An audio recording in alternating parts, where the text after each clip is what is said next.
Hello everyone and welcome to another episode of Busting Through Life Challenges with me, Diane Parker, and today's guest is Linda Holden, and she is recently married to a Leslie Netherwood. I keep forgetting that, Linda, because I'm so used to calling you Holden, but I believe you still practice under that because it's easier for professionalism and that anyway.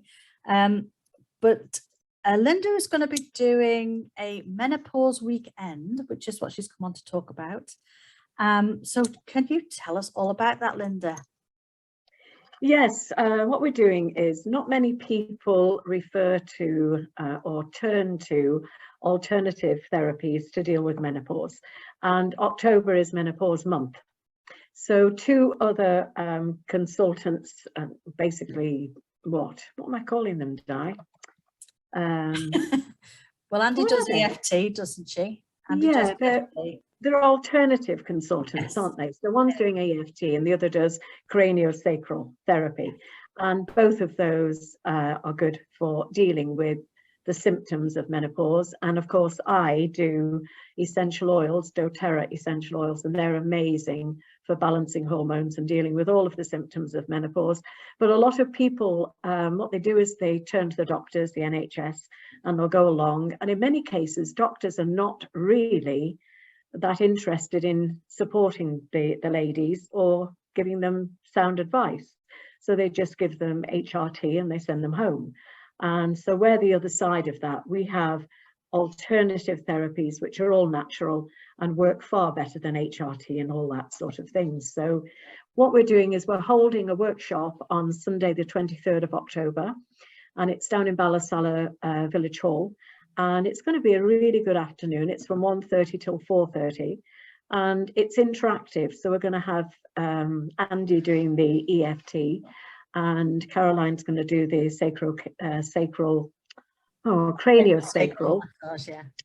And I'm going to be talking a little about how the products, not just the oils, but doTERRA products, help with hormones and supporting ladies in the menopause. And I'll have a couple of blends there, and there's going to be tea and cakes, and it's going to be a nice afternoon. So interactive and relaxed, and anybody's welcome. There is a cost because we have to hire the hall and everything, but it's on the website anyway. So go to Facebook and look up Andy Barker or myself or Caroline, and you'll find the link there. And it should be a really good afternoon. So as many people are welcome as possible. Obviously, if you have one or two, it might be a bit intimidating, but if there's a nice bunch of ladies there and we're all interacting, it'll be great. It'll be a good atmosphere.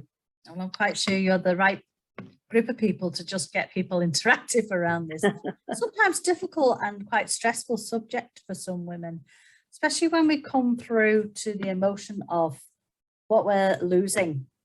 The loss of not being able to have children anymore, even if we're at an age we don't really mentally think we want anymore, to have that emotion brought up with the idea the body now won't allow you to have any more babies. Mm-hmm. Mm-hmm. And that's that end of that chance. And that can be quite upsetting and devastating for some ladies, especially if they haven't been able to have their own children and wanted them. Yes, that's a biggie. Definitely. But I think, when we go through, estrogen obviously plays a big part in puberty and changes the whole female body. You don't think a lot about that when you're going through puberty, but it actually has a huge impact on the female body, on the uterus, the vagina, the breasts, the nipples, everything plays into that. And then, of course, and it changes the shape of the woman as well, because you put on the fat, as it were, ready to have children, but then and we live with that, and some of it can be an absolute pain in the neck, as we know. Monthly bleeding can be a nightmare, and for some women it's horrendous because they bleed so badly, and then you get to the other stage where you get into perimenopause and then menopause, and it hits with a vengeance. So the symptoms that women get then, and really they're, what do I do? How do I cope with this? And they really don't think of turning to alternative therapies or finding natural solutions, which is where we come in, And I wish I'd known about doTERRA when I went through mine. I can't say mine was horrendous. I know some ladies have it really, really, really severe. And I can't really say that mine was, but it was bad enough. The hot flushes were so embarrassing, really embarrassing, because as all ladies know, you know, when you get those, you can't control them. And you're basically melting down, you know, and you lose your concentration, partly through the hormonal effect of what's going on, but also simply from embarrassment that you are in this state, especially if in a room with men, you know, and you're just a big laughing stock, aren't you? It's just, but anyway, so that's what we're here to talk about. Yeah. Well, if I did that in that situation, I would just announce it, because they would just like back off a bit from it then. Yeah, right. But I can only ever really have it. I was very fortunate myself going through it, because I can only remember one really bad night, that, you know, of the sweats that people get. And what I found was that sorry, somebody's just come to the window, so I've got builders here. What I found was that I made a joke of it at the time, because I said to Andrew, well, you know, am I going to lose weight with this? That'll be great, instead of having to sweat things out at the gym. And at least we won't have to have the heating on this winter. But I honestly think that the emotional stuff I went on to have that following year with Andrew's illness and then dying, it kind of knocked it off for me. Just knocked it off. And it's, you know, it's just, I've never, you know, whether that was that or it's because I did quite a lot of exercise. I don't know, but I'm just grateful from some of the stories I've heard from some ladies, what they go through with the menopause. So I think that is an absolute wonderful thing that you girls are doing this weekend coming. It should be good. The other thing people don't understand, sorry Di, what were you going to say? No, I was going to say, people don't realize that there are bad estrogens, and we are taking those into the body as well. And that can knock us sideways when it comes to the menopause, perimenopause and menopause. The xenoestrogens that we pick up in pesticides and plastic bottles and loads of stuff out there, that we're taking these xenoestrogens in, and it knocks the estrogen off balance. And then we're into this estrogen dominance. And people may have heard that or may not have done, but with estrogen dominance, the progesterone is decreased. And that can be a nightmare, a real nightmare scenario. Now, doTERRA is not just essential oils, it's products as well. And doTERRA basically support the whole body. So what they say, or what the overall meaning of doTERRA is to support the whole body, internally, externally, skin, that they know that we've got the skin products and the hair products. Xenoestrogens come in makeup and hair products, and everything we're putting on our skin and on our face is a xenoestrogen as well, which is all bad news. And people don't know that. It's coming more, people are more educated, I think. I say educated, I don't mean that derogatory, but I think people are more aware these days of estrogen dominance and xenoestrogens and what's available and what's not. But of course, doTERRA supports the whole body with the skincare, which is fantastic. The hair care is wonderful, and they're bringing new products out all the time. So, you know, I'm totally a doTERRA woman. Well, I love the stuff as well, you know. Yeah. I mean, I had a client here this last week who can't sleep very well, and found such support in the Serenity. I told him about that and gave him a little drop of it, and he's just had his best night's sleep. So it's just wonderful stuff. Yeah, jolly well. Yeah.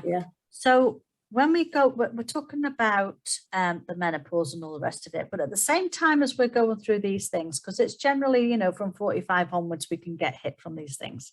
Mm-hmm. Another level of things is happening for us, for women as well, that we have to cope with, which is when our children decide to leave home. The empty nest syndrome, as people call it. And while you might have a lot of people in your house and maybe looking forward to some space in your house at some point, when they actually just turn around and decide to do it, it can be very heart-wrenching. I know it certainly was for me. But is there anything, can you share a little bit, you know, of what went on for you when you experienced those things?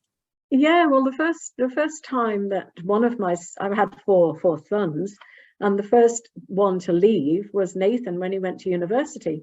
And we took him down to London, and I cried like a baby when I dropped him off. I mean, it's ridiculous that I did that, but it's not in a way, because it was my first son leaving home. And I cried all the way back up to Haitian. I mean, that was ridiculous. But I was just crying buckets, and Martin was saying, it's okay, he'll be home in 2 or 3 weeks. And I was saying, yes, but he's actually moved out now. And then I was looking forward to him coming back after university, and he did, but he was engaged to be married, and then he moved out properly. And I think it's because when you're a mum, and I had 4 sons, and the house was buzzing all the time, chaos reigned, and then the first one left, and so I still had 3 boys at home. So it was okay, because I'd overcompensate then. Because Nathan wasn't there, so I had Daniel and Jared and Aaron, and you know, I'd make up for them, and I would bake every day. I mean, I used to do that anyway, and I'd be baking every day and cooking every day. And then the second one left, and he got married, and it was like, oh, there's only 2 boys at home. And then Jared got married, and it was like, you are kidding. I only had 1 boy in the house, and then Martin died, and so there was literally a big house and Aaron and myself, and I was rattling around here, and it was just like, what am I doing, you know? And at that point I really could have done with adopting or bringing other children in, because it really was an empty nest. And I cut back on baking, even because there weren't the mouths to eat it. And I still get comments from, well, one of my sons in particular, and he says, why don't you ever bake for us now, Mum? And I'm going, well, you're married. You've left home. And he says, well, bake, you know, for goodness sake, bake. Because it was something they were brought up with. Yeah. But the empty nest syndrome was really strange for me, Di. I mean, everybody will go through that when they lose their, some mums might be glad to get rid of them. But I think most mums, if you've had a family and you're used to having children and noise in the house, and then they leave, it is an empty nest, literally. And you don't know what to do with your time either. Yeah. You've got all of this hours in the day, and you think, what am I doing? And Les amuses me, because I married Les 2 years ago. And he says to me, what are you worried about your boys for? They're grown men. And I'm going, yes, but the umbilical cord is still attached. They are still my sons, and now they're married. So I not only have 4 sons to worry about, I have 3 daughter-in-laws and 7 grandchildren, and you know, and it's just expanded in that way. But they're still not in the nest. They've got their own nests, you know.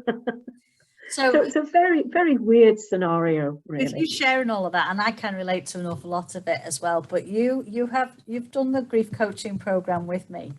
Yeah. So when you look at it now, you can see there's a few things there that you learned in that program. Yeah, absolutely. You know, how to get, you know, to adopt, thinking about adopting children, replacing your loss. I know. Yeah. Okay, so that's, you know, one of the stirps, you know, I'm going to keep eating so I can take this, you know, make myself feel better. Yes. That is just so funny. I can just imagine too.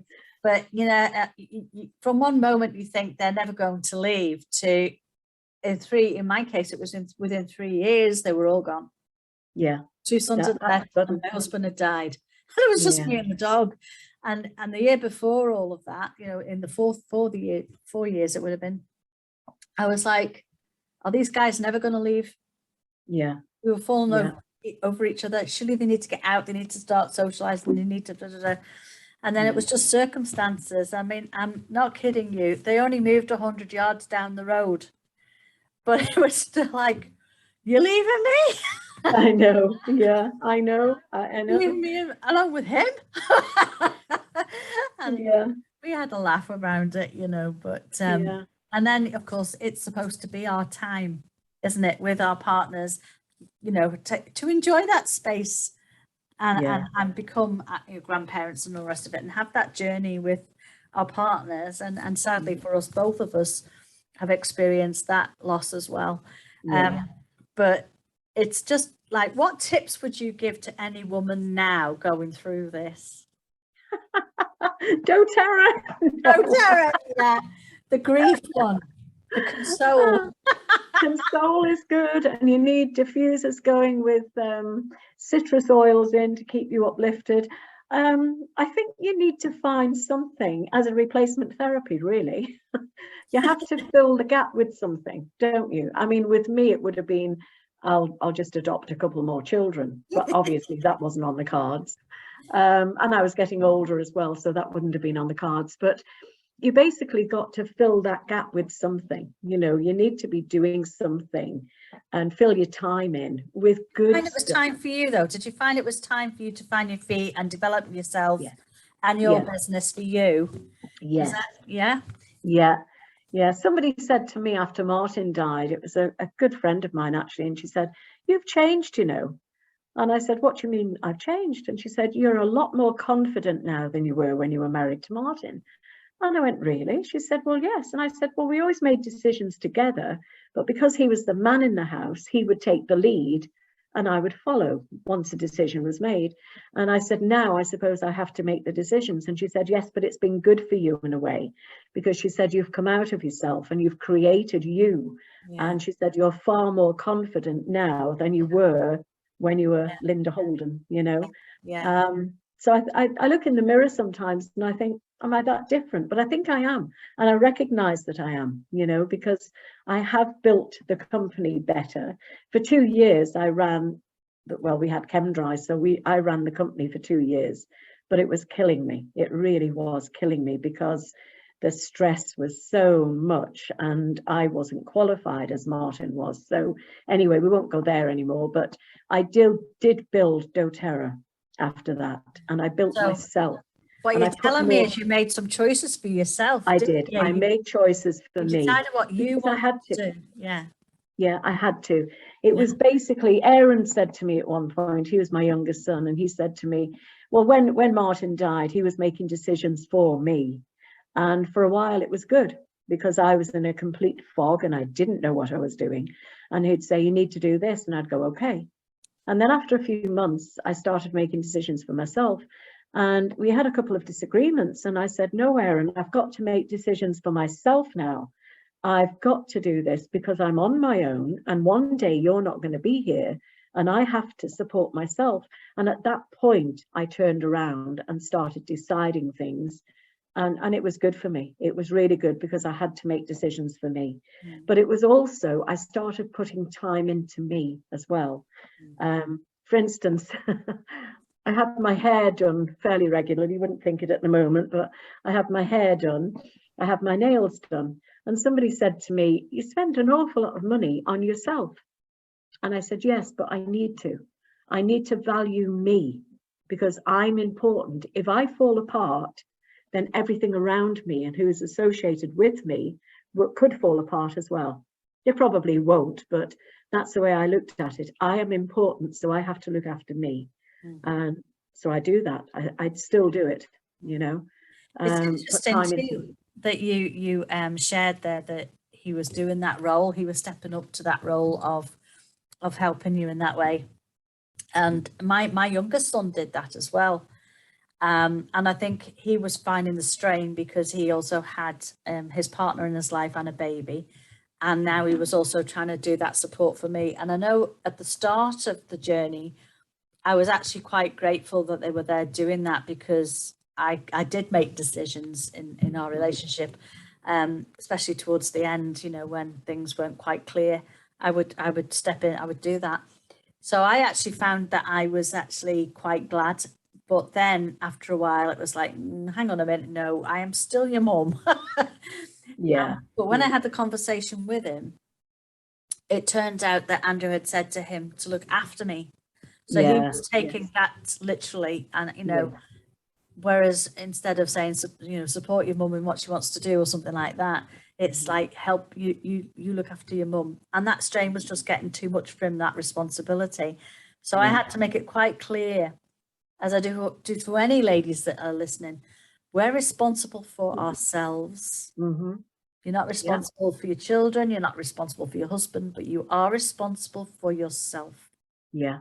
Where you are in life and what you want to be and do is up to you, and it's whether or not you buy into all the other stuff around you. But that's just, you know, that was just interesting that we had a similar event go on with our sons. And I wonder if anybody out there has experienced anything similar with daughters. It would be just interesting to get that spin on that. Yeah. Yeah, so all of this sort of wraps up quite nicely to where, you know, we found our strength, we found our wants, we found what we wanted to do, and we made it happen. And then we had that void, like we were talking about, where you're sitting around thinking there's only so many people you can visit. In my case, so many dog walks you can do, that you create this space of, all right, okay, now what? And looking for things to fill it in. I mean, that's why I started the over 50s group, because I suddenly dawned on me, I cannot be the only one who feels like this. Absolutely. There are people that need that support as well. So what did you do to fill in? Do you remember that people would call it loneliness? That space, that void that is created when you've stopped running around after your sons and your husband. All you've got left in your case is the puppy and the dog. Yeah, I know. Well, I'm a religious person as well, and in my church, what they do is you basically look after 2 or 3 people in the wards. So, like, I'm responsible for 2 or 3 other girls in the branch that I belong in. But what I did when Martin died was I started putting myself out there to other people and helping as many other people as I could as well.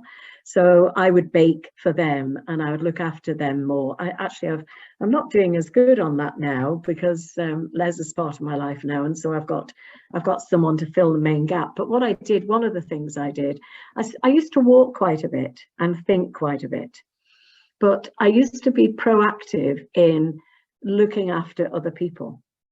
And people would turn to me. I don't know whether they realized that I was there perhaps to support them, but I don't know. But they did, they turned to me, and so I'd look after them and bake for them and visit them and put time into other people. And that was medicine for me. Yes, that was the medicine nurturer for finds me. the way. Yeah. So instead of looking after else to look after. Yeah. What do you do now? Children. What do you actually do now to look after yourself?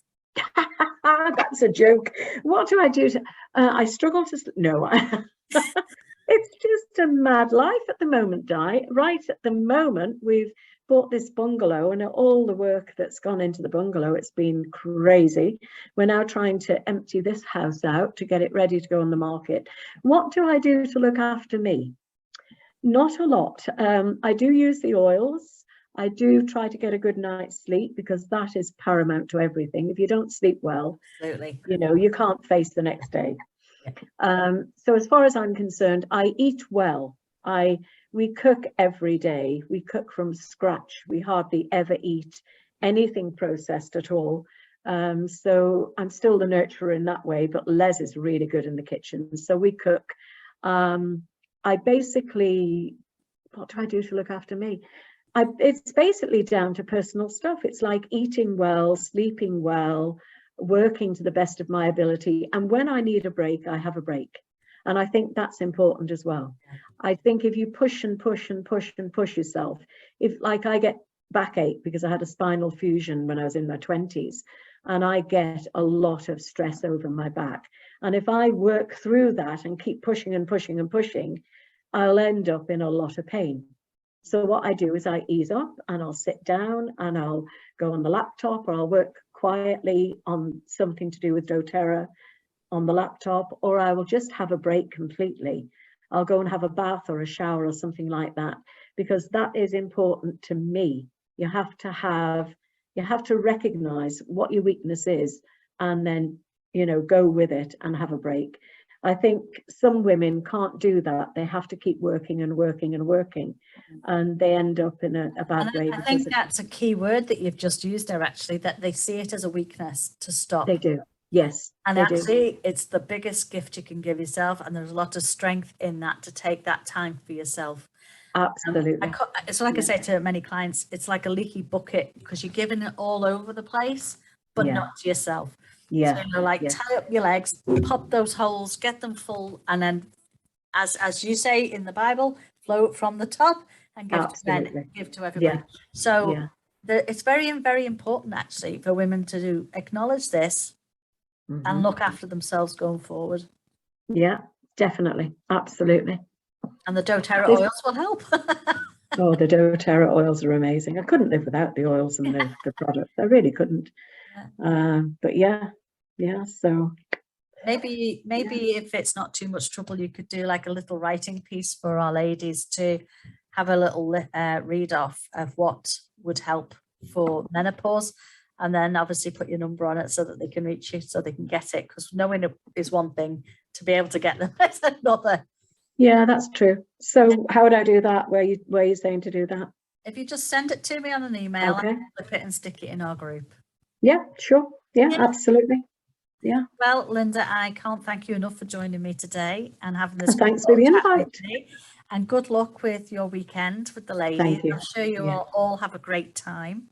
Yes, I'm sure we will. Yeah, and hopefully I'll see you again soon.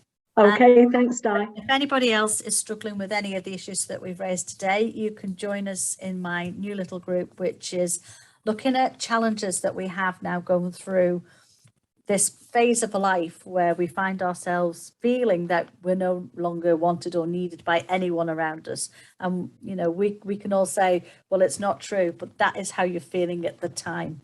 There's one thing we both know, Linda and I, is when something happens with the children, they come back to mum to find out they what do. They need to do. But, you know, it's not the same for everybody. So we're not like saying that, you know, we're all unique in our journeys, and it's just how we can support each other. So for now, I'll say goodbye to you, Linda. If anybody wants to reach out to me, you can do it in the group, and or email me at diane@lifeafterlossiom.com. Thanks very much. Thanks, Di. Bye.